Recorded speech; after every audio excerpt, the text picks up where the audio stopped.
Hello, everyone. This is Stacy. Welcome to the landing.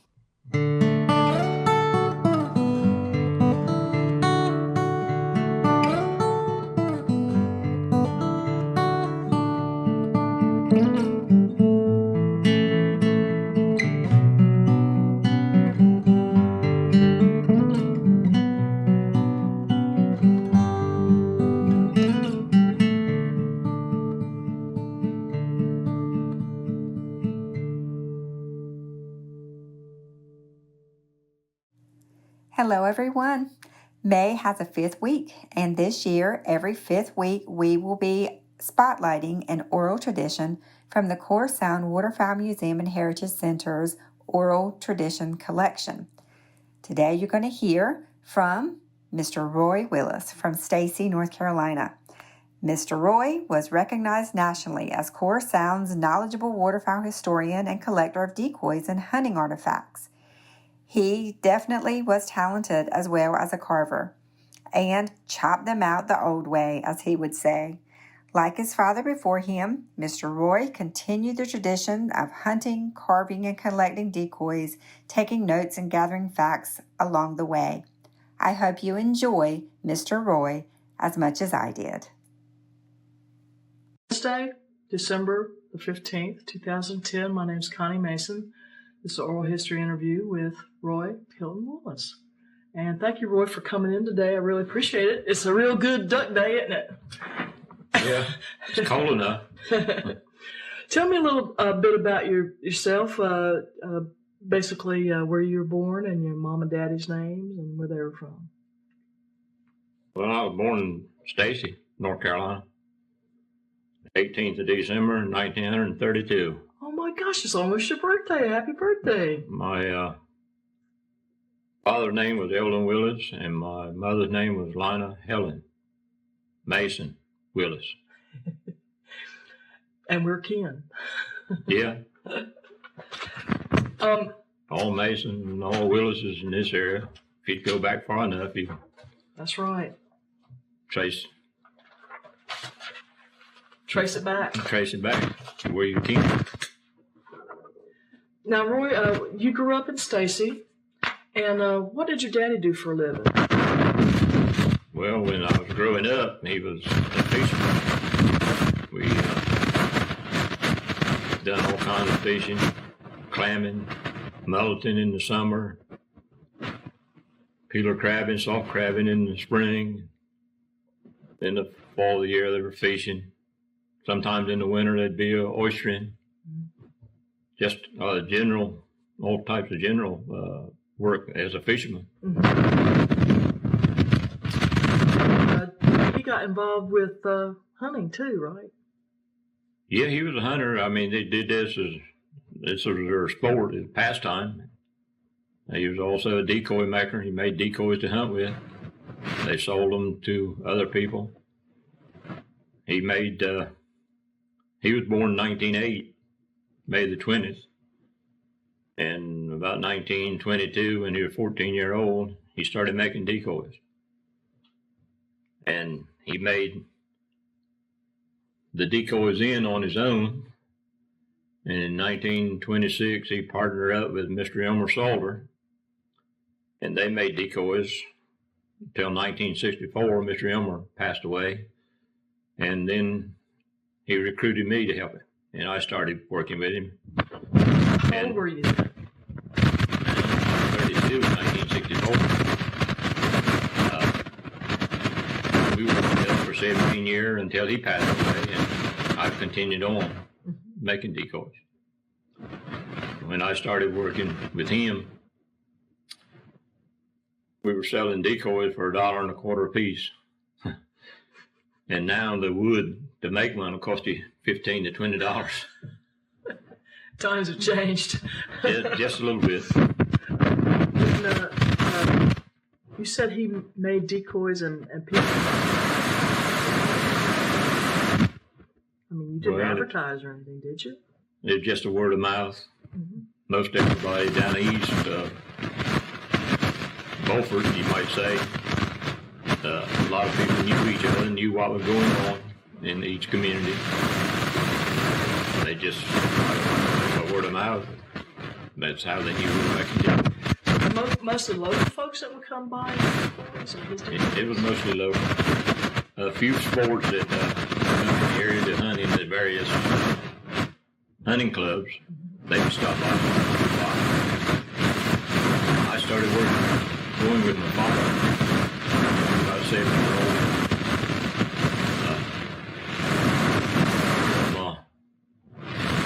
First boat, a skiff, when I was 10-year-old, clam in and crab in.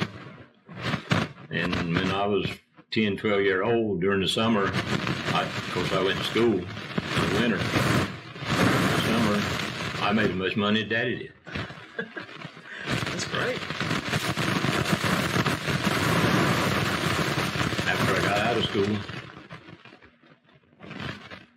I graduated in 1950, and in 1951, me and my father went on the Outer Bank feeler grabbing. And we did feeler grabbing always, unless you had a real cold winter, it always started the first week in April. In 1951, 5 weeks, 4 weeks in April, and the first week in May, we sold 20,000 feeler crab and soft crab. Oh my goodness. And we got 5 cents a piece for them. And now they're about $3 or $4 a dozen of soft crab. I mean, $3 or $4 a piece. Mm. And after that, in the Korean War, in the Army, I was in the Army, so I joined the Coast Guard. I'd been around boats, and that's what the Coast Guard was all about, being around boats. And I stayed in that 3 years. The rates were hard to make, and I decided to get out, and I got out and was out 90 days, 89 days. I started working here, and I worked up there for 34 years. What was your job there at Cherokee? I started out as an apprentice, and I went to the apprentice school. We to school, and we worked in various jobs. I started out as an electrician. I found out from Coast Guard experience that the electricians and the electronic people had a better job than what I did as a boatswain mate, running the boats. So I started out as an electrician, and after a couple of years, I switched over to electronics because that was a higher pay. And that's what I worked at the rest of the time I was up there. And well, just before I retired, a couple of years before I retired, I went to what we call a good job. And I made supervisor at that. I retired as a 8-step GS-11. Wonderful. From civil service. Wow. And that was just, what, 4 years ago? That you retired? I've been retired 23 years. 23 years? Oh my goodness. That's, wow. Wow, that's great. And I went back in the reserve. Mm. I didn't go back when I first started in the reserve. I went back in the Air Force Reserve. Julian Ray Murphy and Nelson Gillikin, they were the commanding officer and the executive officer of the Air Force Reserve. And we went to meetings in Moorhead. And I stayed in that for 4 years and a month. And they transferred it to Kinston. Kinston on weekends. And I found out about the Coast Guard. They had a reserve unit in Moorhead, so I switched right over to the Coast Guard. And I stayed in that for 31 years.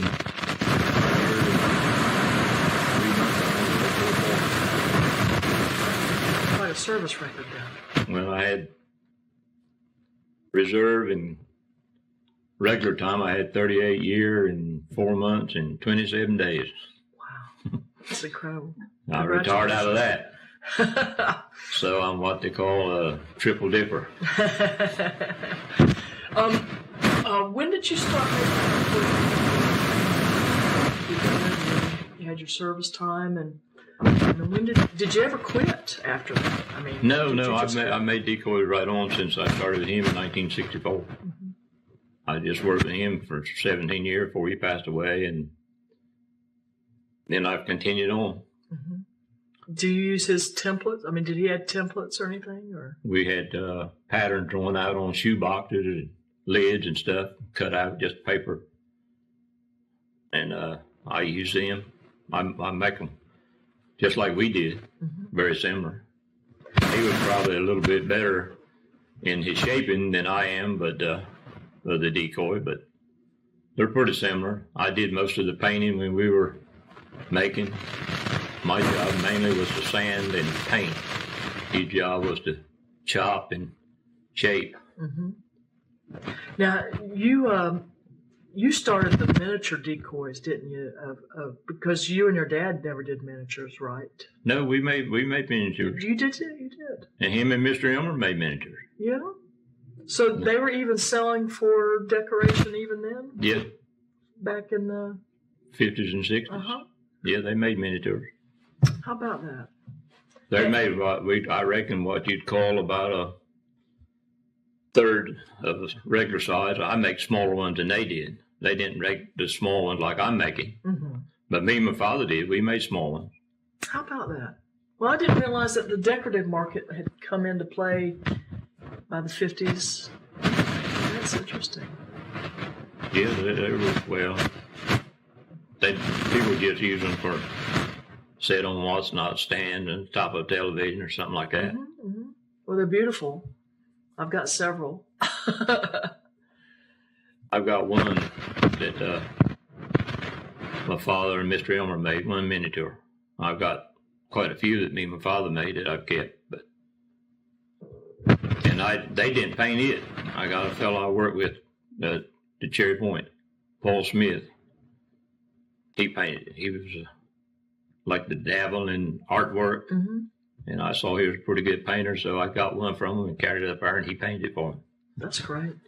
You know, in the past, you've done some wonderful demonstrations, public demonstrations about chopping out decoys.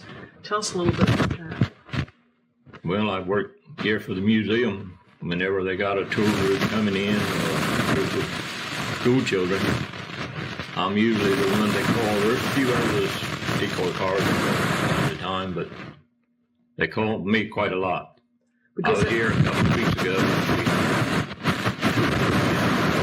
I ran there a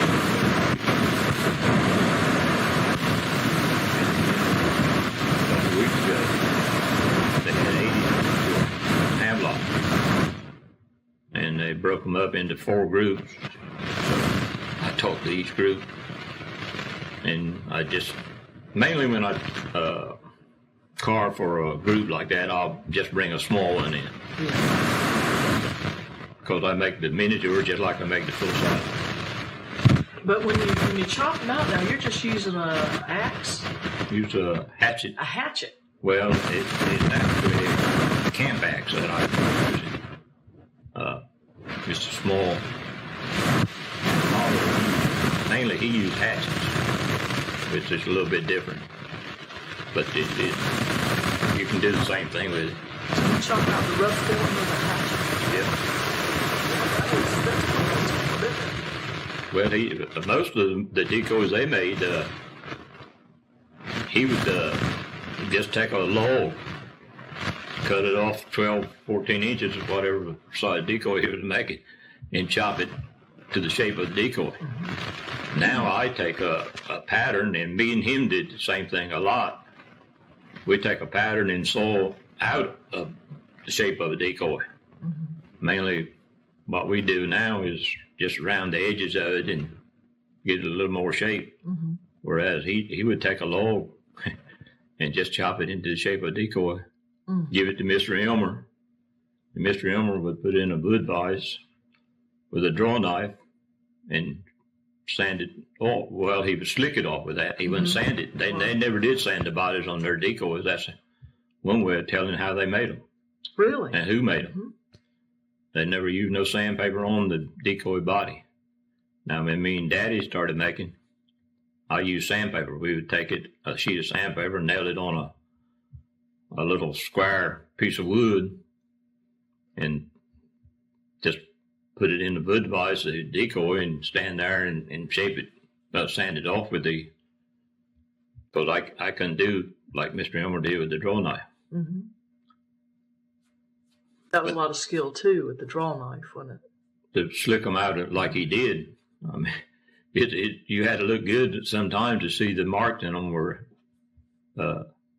they're not all just shaped round, but you can hold it up in the light and you can see that draw knife mark, and then you can see where he did the next one alongside it. That's great. You talked about the hunting camps too. Now, how many in that area of Stacy were there, of hunting lodges and camps and things? Well, in the Stacy area, there wasn't but one. That was the Core Banks Club. Mm-hmm. But on farther down towards Portsmouth, through the years, there were 5 or 6 different ones. Did you go to any? Some were local people that had them. I went one time with Mr. Julian Hamilton and his son Julian, and Mr. Leckler Lewis, and another fellow, Henry Kirk. We went to what they call the Evergreens. That's about a mile from Portsmouth. Mm-hmm. And we stayed a week.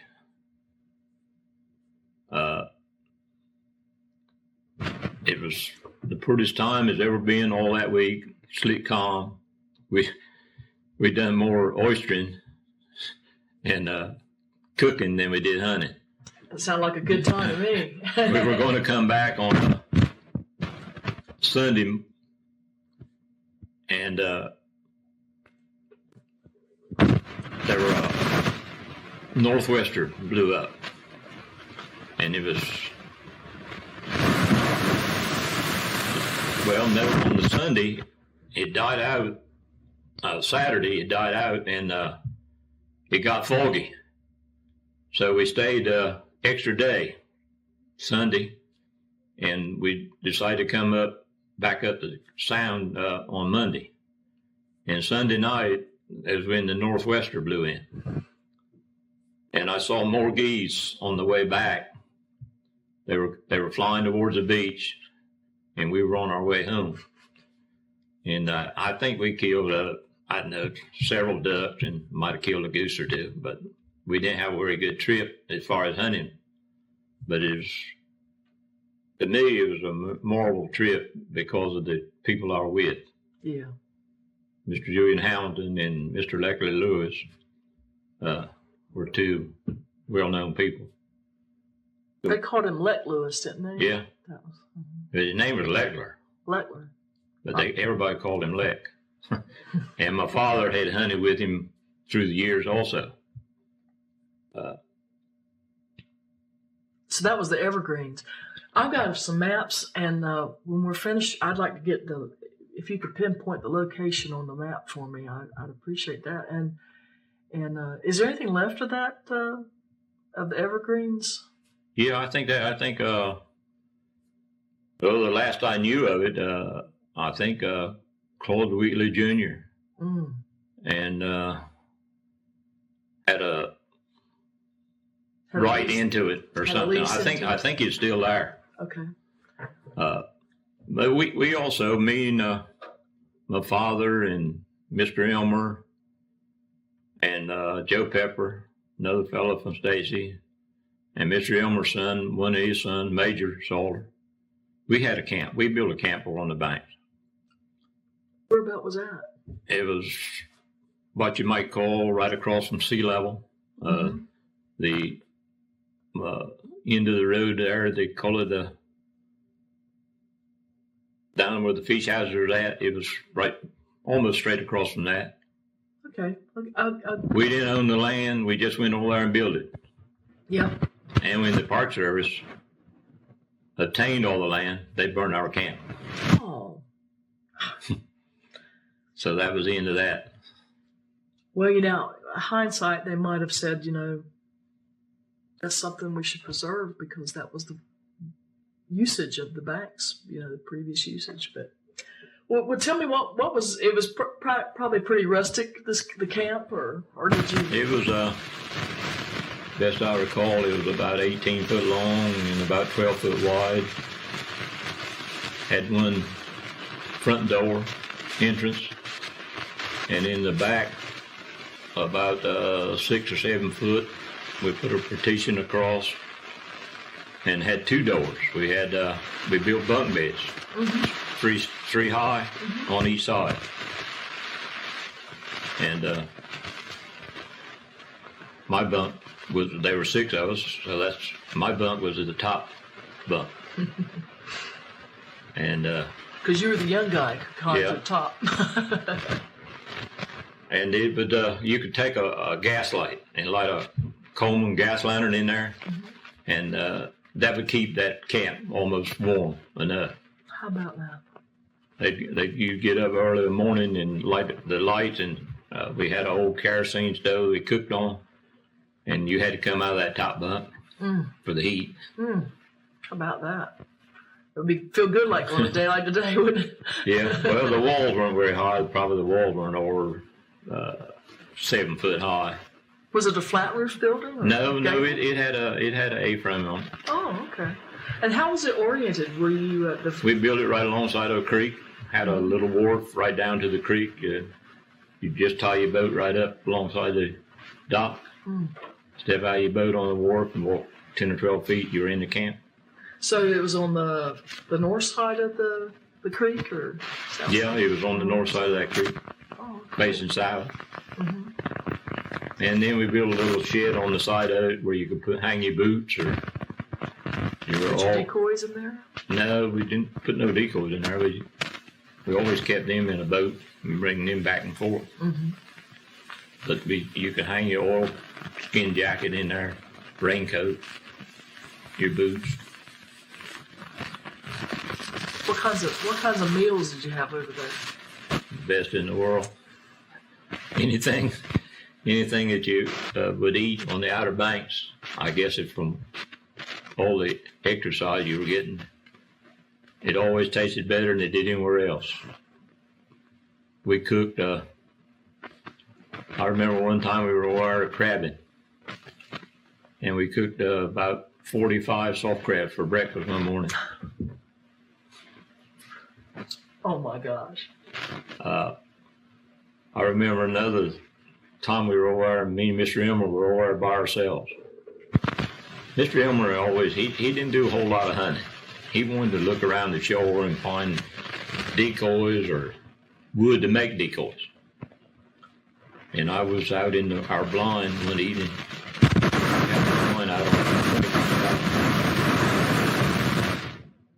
Almost half a mile. I hunted all of you out in the blind by myself. And the sun went down. Of course,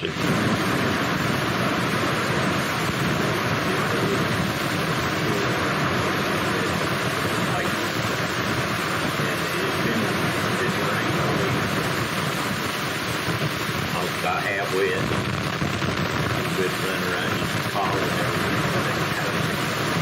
And I walked across that barge to the camp. And when I got to the camp, a lot of oysters on the stove, a lot of coffee. And the oysters were what we call green eel. And there was some green eel that the soup was green, but I never had a better meal. And what that was like cold, wet, hard, and that was one of the best meals I've ever eaten. And it stays with you today. How long ago was that? That was probably 50 years ago, 60 years ago, between 50 and 60, I'd say. And well, you fix What you did was a bit different than most people. Fast as the No, it was just the oyster, probably some cornbread, patties around the side, thicken the soup a little bit, and that's the way that would be. And so, did you call it the Willis Camp? No, we didn't have no name for it. Just call it, so we're going Just going to the camp. That was going it. to the camp. And did you ever go to any other lodges over there? Did ever? No, not really. There were some more people that had them. I would walk by them from time to time. Yeah, there were a lot of camps that were used for kind of fishing and hunting. Mr. Clarence Lewis had one right up past ours on the same creek.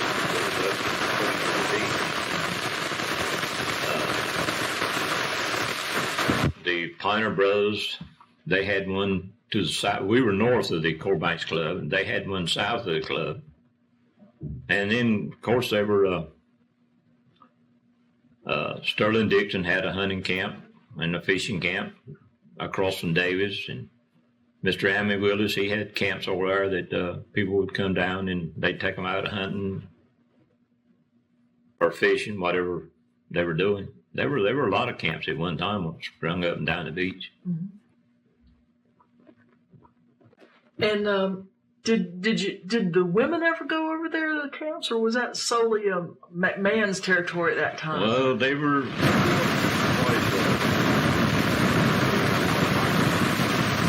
we took some friends over there, but that was mostly during the summer. Mm-hmm. We'd just go over there and spend a night or something. Mm-hmm.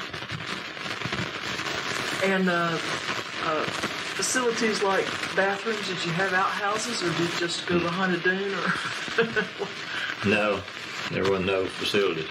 Yeah. Open air. Running water, I mean, you did have running water, so did you have to bring any water to drink, or did you use rainwater? Or? I think we had a barrel, best I recall now. We had a barrel we caught water, but we'd always carry it.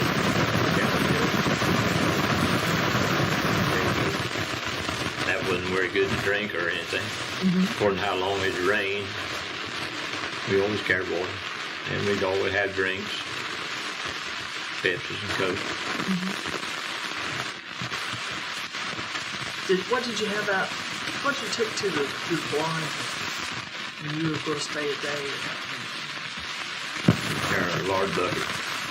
We call it a lard can. You used to buy lard in 5-pound cans, and that was our lunchbox. We'd put a sandwich or a cake or whatever, can of beans. Mm-hmm. What kind of beans were they? Well, mostly we eat Campbell. Yeah. That's what we used to eat during the summer when we were clamming. We'd carry a Pepsi, one of them 12-ounce Pepsis with us, bottle, and we'd put that in the water. We didn't have any ice. We'd put that in the water and cool it. And to keep it halfway cool.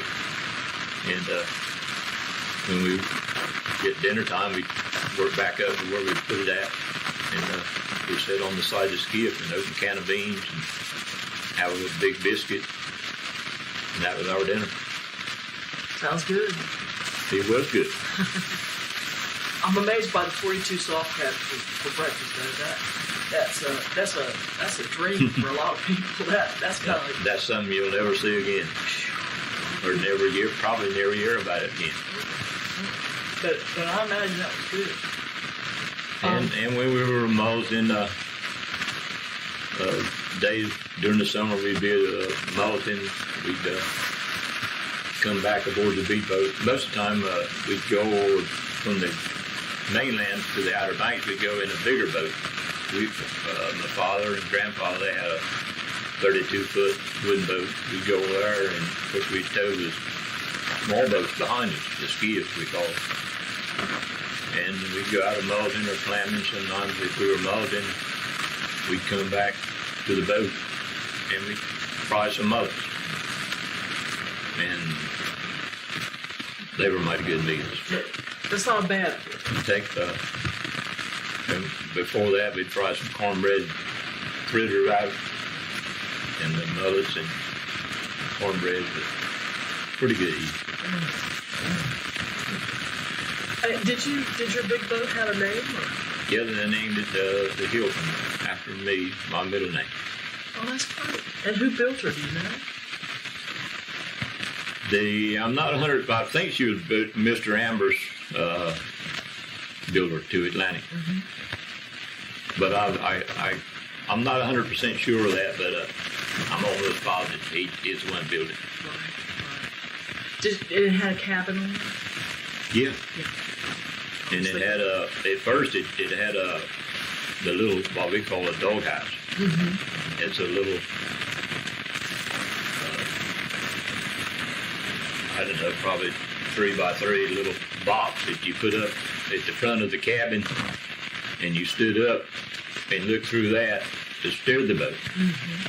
But later on, we put what we call a pilot house on it.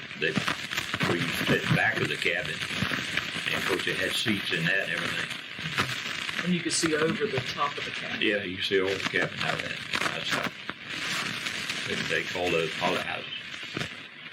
And at first she had the old Lathrop engine in her, where you had the big wheel on the front. You had to crank that in the morning to get it started. And when after the World War II, they put what they call a rocket.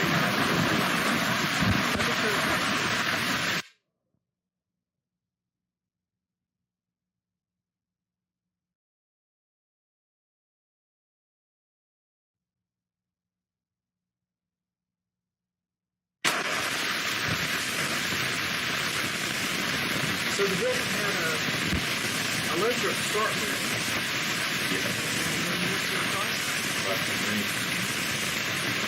And that had a clutch on it with those old Lathrop engines. You didn't have no reverse. When you come into the dock, you had to slow it down so far away from the dock and sort of drift into the dock. And you always had somebody up on the bow that would catch it when it came into the dock. They'd run it in toward a piling, and you grab a hold of that piling and try to hold it off the best you could. Whereas when they got those marine engines, they had a reverse on them, and you could run into the dock at a good speed and throw it in reverse and stop it right there. A lot better engines. Oh, yeah. And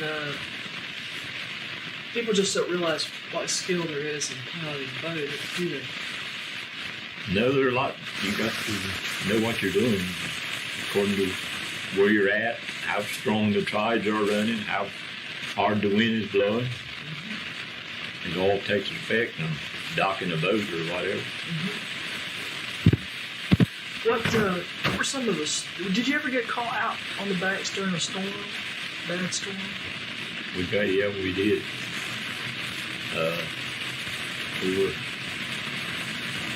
We were down across from sea level one night. We were over there in Milton. And me and my father and grandfather. And there was a bad storm came up. And we put out 2 anchors.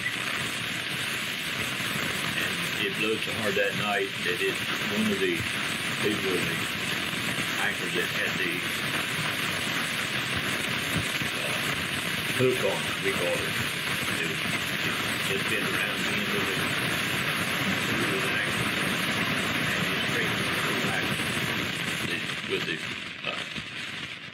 force of the boat pulling on it. Incredible. That was a bad night. But you survived it? Oh, yeah. Did you lose any net during that? No, we didn't lose anything. We kept watch all night, stayed up. We had to stay up. We weren't no sleeping that night.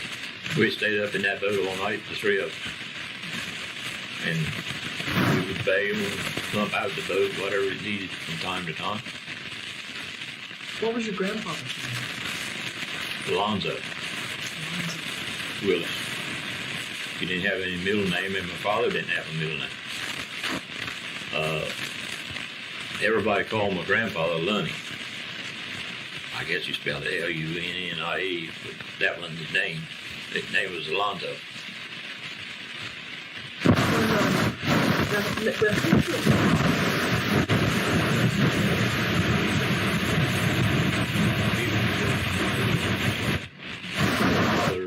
In his later life, after I joined the service, he got him a job at Lloyd A. And he worked there until he retired. Mm-hmm. But then on the weekends, me and him would work in the water. We'd go floundering at nights or go scalloping or clamming on the weekends.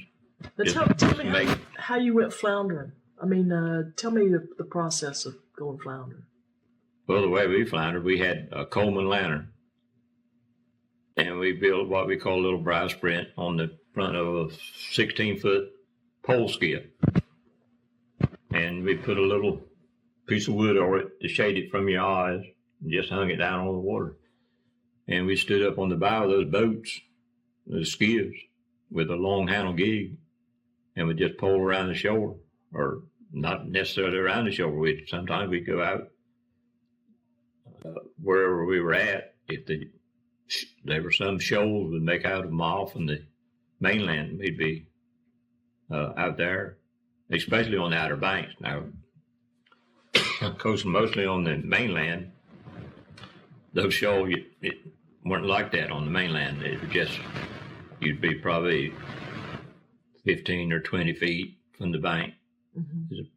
That's what you'd go out from the bank when you just shovel all night long. Mm-hmm. Did you have any names for the different sizes of flounders you catch? No. Back there then, you catch any size you wanted to. Mm-hmm. There wasn't no size limit or nothing like that. I know Daddy referred to a big flounder. I mean, as a doormat. Well, I've heard that. I've heard that expression too.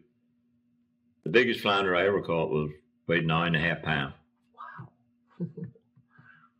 Wow. How did you fix him?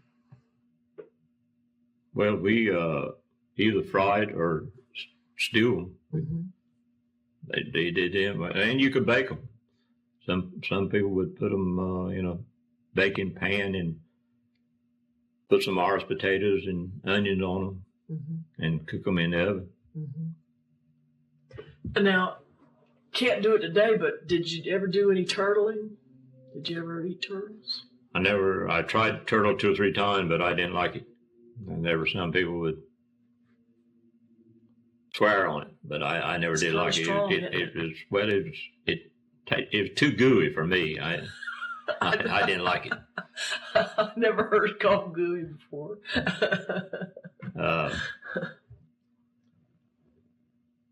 My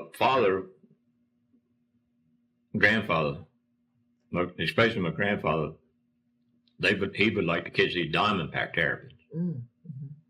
And when I was growing up, you could sell those. And he had, you sold those by the length of the bottom shell. A 5-inch one on the bottom would bring 50 cents. The 5.5-inch would bring 75, and the 6-inch one would bring $1. How about that? And you could set nets across a creek or something like that, and go up the creek and beat on the boat, the side of the boat and everything, and sometimes you catch fish and sometimes you catch those terrapin. How about that? And he got Mr. Mitchell Falter, another well-known decoy carver. He got him to make him a measuring stick to measure those tarpon, and I still have it. I was just going to ask you if it was still around. I still got it. How about that? Now that's great. It's very well carved and everything. How about that? I'd also heard that they used to burn the marshes to run the turtles out of it. Have you ever heard anything like that? No, I never heard that. I think that might have been more Hatter's way. We would we would go up on the in some little ponds and things like that in the marsh and take a stick and go along the side of it and stick it in there under the bank. Mm-hmm. And that's where those terrapins would get, and you catch them like that. It would sound a right hollow sound when you hit one with the stick that you were. How about that? I hadn't heard that. That's good. That's real good. Now, I had heard that your father was in commercial fishing for a while. That did he do any long hauling at all, or was he just? He was. We ran a buy boat. You ran the buy boat. It wasn't a buy boat. It was a boat that took from the carried to the fish out. I guess you could call it a buy boat. We weren't actually buying. We were just transporting long haulers to the fish out. And where we got our money, we would go to the fishermen that put the fish in our boat. We'd carry them to Atlantic to Mr. Clayton Poulter. And we'd stay down there, hang around the dock until they culled the fish. And all the scrap fish, that's what we got. We would take those back aboard the boat, come all the way back to Davis, to the oyster creeks, to Mr. Eddie Copeland, and sell them to him. And that's what money we got. Oh, and what did he use the scrap fish for? Well, he cooked them. They were a fish factory there at the oyster creeks at one time. Oh, so it was mainly Menhaden. Well, it was everything then. Oh. It was small fish of all kinds that you couldn't sell on the market. Right. And there were a lot of Menhaden in them, shad. But anything that you couldn't sell at that time, And you could sell it for scrap. What was the gentleman's name? Eddie Copeland. And later on, we sold it to Mr. Lincoln Morris. He ran it the latter years that it was. It's at Davis. Right, it's the Wildlife Ranching Act.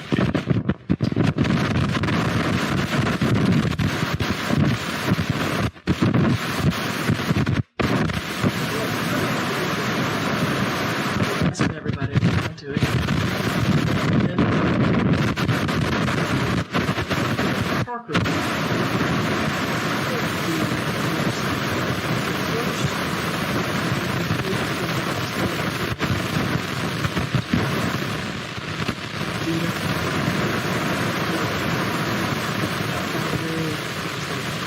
No, I don't. I don't have any down here. How about Well, that? yeah, well, that's put forth in some books as facts, so I'm trying to find, best location. Maybe we could get some archaeologists interested in looking around if we could find the approximate location. But anyway, well, that's very interesting. So you made your money off scrap fish. And my father told me one time that he was long hauling.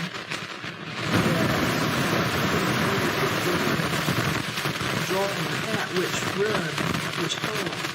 That's where they did it. Do you remember some of the names of the holes? Yeah. The inlet was the best hole there was. That was right across from sea level. The bay, Nelson Bay, was another hole. Mm-hmm. That's Nelson Bay, where you go out in the middle of the town. In the bay, sometimes according to where the wind was at, sometimes they'd bring them together on the sea level side, and sometimes on the Stacy side.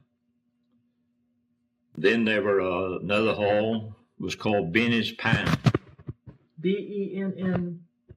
I.E., I think. I-E. Pound. Benny's Pound. That you launched, you pulled all the nets in there to the mouth of the oyster creeks. That's where they landed at there. Then over on the outer banks, there were a place across from Davis they called Southern States.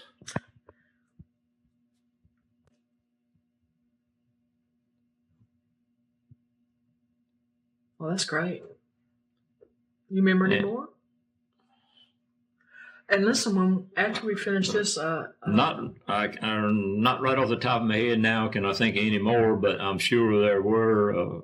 There were another one called Starnes Bay, and they landed in there on the silo on their bay there on the offside of Silo. It's called Starnes Bay, and that's where they'd land at, on the mouth of that creek. Now, you as a transportation people, you had to know who was going where, didn't you? Or yeah, they would draw the names at one of the stores. Most of the time in Stacy, either Solar and Gaskell store or Lynn Gaskell had a store. Most of the time it was Solar and Gaskell's. That was Romaine Gaskell and Elmer Solar had a store there. I called it Solar and Gaskell. Or Gaskell's and Solars, I don't know which way that was. But, and where was that located? It was about middle of the community. It was right along the side of where Floyd Brown lives at now. Okay.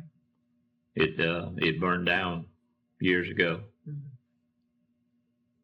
Was that near Falter's Creek? Well, it was about halfway between Willis's Creek and Falter's Creek. Okay. And it was on the west side of the road. On the west side, okay. There might be one or two more of the hall names. My cousin had done some research, and I've helped him in doing some of the research and naming creeks and places on the Outer Banks. Was that Steve? And no, it's I started out with Steve, but naming boats, all the boats and stuff that were in each community. Mm-hmm.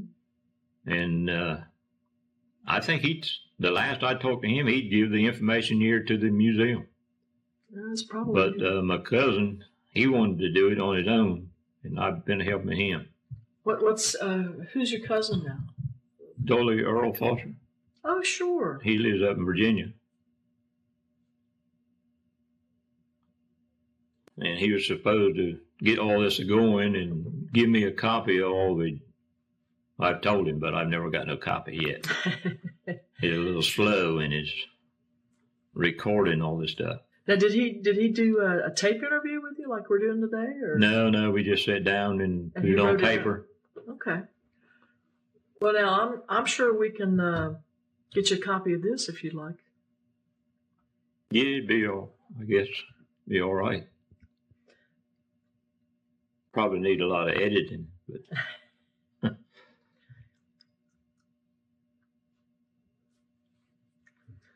Well, and did you ever go in the Core Banks Club?